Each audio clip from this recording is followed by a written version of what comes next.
A história de Jó começa em um cenário improvável. Terras distantes, onde a poeira do deserto se mistura ao silêncio das caravanas. Seu nome, envolto em antigas tradições, significa algo como perseguido ou aquele que é provado. Um detalhe que mais tarde ganharia peso quase profético. Jó não era um homem comum. Descrito como íntegro, justo e temente a Deus, sua vida se torna exemplo para quem o conhecia. Tinha bens, posses e prestígio, mas acima de tudo, era reconhecido pela fé inabalável. As riquezas, rebanhos incontáveis, servos e campos férteis eram apenas reflexo de uma vida construída sobre confiança e devoção. Mas sua verdadeira grandeza não estava nas tendas ou no ouro, e sim no coração. Jó era o tipo de homem que intercede pelos próprios filhos, oferecendo sacrifícios para garantir que nenhum deles fosse ofendido a Deus.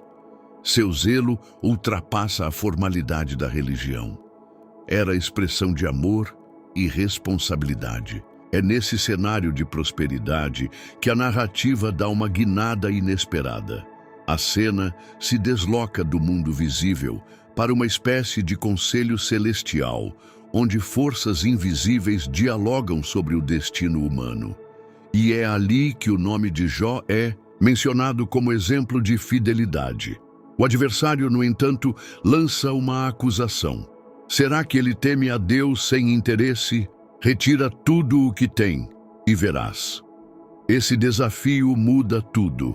O homem admirado por sua fé está prestes a ser testado em uma escala que nenhum outro já enfrentou. E sem saber, Jó se torna personagem central de um embate que vai muito além da sua própria vida. Em poucas horas, a vida de Jó desmoronou como um navio em tempestade.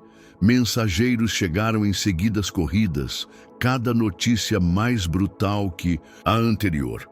Rebanhos saqueados, servos mortos, camelos levados, casas incendiadas. Jó ouviu, atônito, enquanto cada palavra puxava uma parte de seu mundo para o abismo. Ainda antes de assimilar, veio a última notícia, a que ninguém espera ouvir. Seus filhos e filhas mortos, soterrados sob ruínas numa festa familiar. 4 golpes num só dia, a perda total. E a resposta de Jó foi estranhamente calma e terrível. Rasgou as vestes, cobriu-se de pó, prostrou-se e adorou.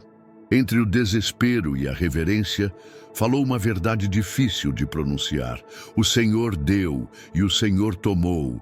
Bendito seja o nome do Senhor. Não foi aceitação automática, foi um ato de fé que sentou-se ao lado da dor. Mas a prova ainda não terminou. No céu a cena se repetiu. Os seres celestes apresentaram-se outra vez e o acusador voltou a desafiar. Desta vez, a aposta subiu. Satanás pediu permissão para tocar o corpo do homem, pele por pele, e veria se a fé resistiria quando a carne sofresse. Deus permitiu, poupando apenas a vida. Logo, uma aflição física tomou Jó. Úlceras dolorosas cobriram-lhe o corpo. Antes respeitado e limpo, agora ele se sentava entre cinzas, raspando-se com fragmentos de cerâmica. Sua esposa, quebrada pelo luto, deixou escapar um grito desesperado. Amaldiçoa a Deus e morre. E o choque dessa palavra perfurou ainda mais o silêncio. 3 amigos antigos aproximaram-se movidos por compaixão. Elifaz, Bildade e Zofar. Ao verem Jó, rasgaram suas vestes, cobriram-se de pó e sentaram com ele. 7 dias permaneceram em silêncio, não por falta de palavras, mas por reverência ao peso do sofrimento.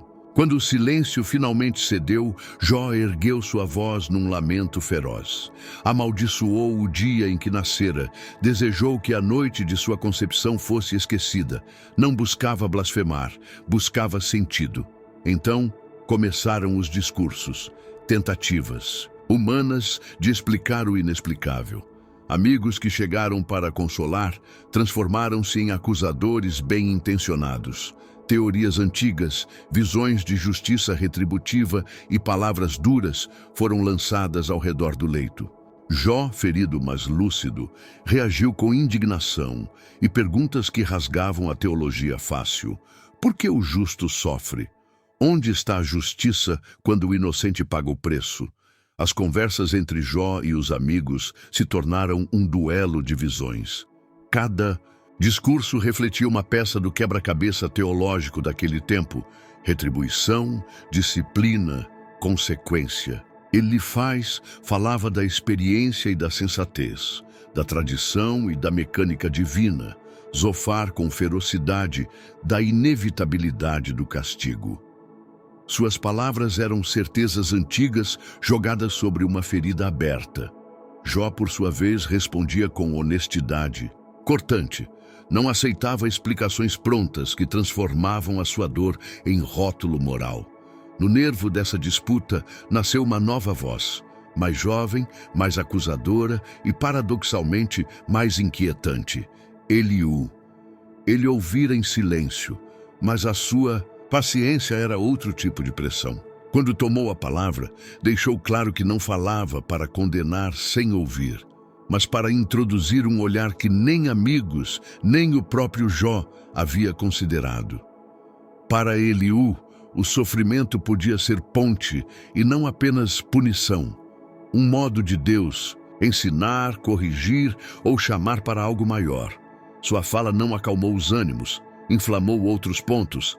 Eliú acusou tanto Jó quanto os conselheiros de se prenderem a fórmulas velhas. Lembrou que a grandeza divina pode agir por caminhos inesperados, às vezes pela dor, às vezes pela humilhação, e que a presunção humana dificilmente alcança o raciocínio divino.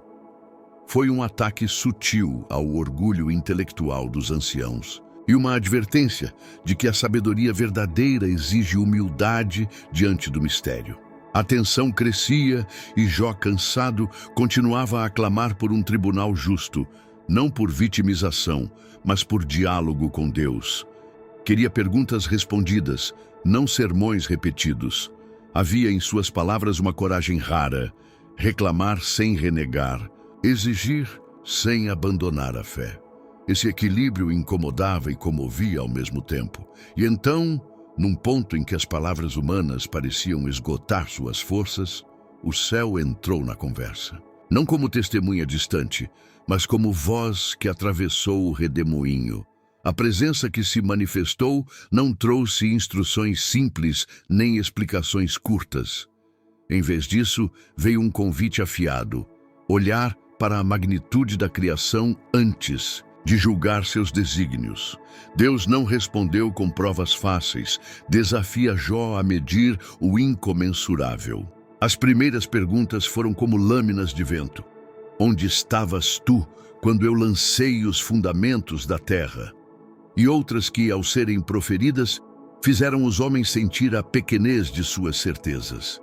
Era um relato que deslocava a perspectiva. Quem buscava explicações agora se via diante do autor do cosmos, convidado a reconhecer limites e a contemplar mistério. A atmosfera mudou.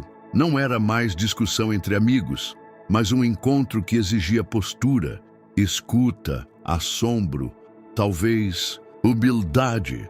No silêncio que seguiu a primeira trovoada de perguntas, Jó percebeu que as respostas que deseja poderiam não ser aquelas que imaginara. Algo no ar anunciava que a virada final da história estava próxima e que ela não viria em palavras humanas. A voz que saiu do redemoinho não era acusação nem explicação simplista, era convite à humildade. Deus falou das profundezas, do mar, das portas da aurora, das constelações que guiam os céus, perguntas que lembravam a Jó e a nós o quanto a criação é vasta e o quanto o entendimento humano é limitado. Não foi uma resposta fácil, foi uma virada de perspectiva. Em vez de provar nada, o Senhor mostrou a magnitude de sua obra e a fragilidade de quem tenta enquadrar o infinito com fórmulas prontas. Jó, diante daquele diálogo cósmico, percebeu a mescla de sua ousadia e de sua fidelidade. Não foi humilhação vazia, foi reconhecimento. Ele não recebeu todas as respostas que queria, mas ganhou algo mais raro, a consciência de que confiar não depende de clareza total e que fé madura convive com mistério. Em voz baixa, Jó se arrependeu, não por ter buscado explicação, mas por ter, às vezes, julgado com certeza o juízo divino. Conheço-te agora apenas por ouvir falar, disse ele, e o tom trazia não fraqueza, mas amadurecimento. O desfecho não foi um retorno imediato à antiga prosperidade sem cicatrizes. Deus repreendeu, em certa medida, os conselhos vazios dos amigos, exigiu que oferecessem sacrifícios e que Jó orou por eles, mostrando que empatia e humildade valem mais que discursos feitos de certezas. Então veio a restauração. Bens multiplicados, nova família, muitos anos vividos com qualidade. Mas a restauração real foi também interna. Jó saiu daquele vale com uma fé que não negava a realidade da dor, mas a colocava num contexto maior. O fruto dessa história é duplo. Para quem sofre, há uma companhia que não abandona. Presença, amigos que saibam ficar em silêncio e a permissão para questionar sem perder a dignidade de crer. Para quem consola, há um aviso. Explicações fáceis corroem o consolo. Escuta e solidariedade sustentam. E para todos, fica o lembrete de que a grandeza divina não é instrumento de prova para a nossa insegurança, mas horizonte que convida à reverência. A saga de Jó continua relevante porque nos força a confrontar duas impulsões humanas: o desejo de entender tudo e a necessidade de permanecer íntegro quando não entendemos. Se algo dessa narrativa te tocou, uma pergunta que você carrega, uma perda que ainda dói, ou uma amizade que precisa de silêncio mais do que de teorias, escreva aqui e me conta. Qual parte você quer que a gente aprofunde no próximo vídeo?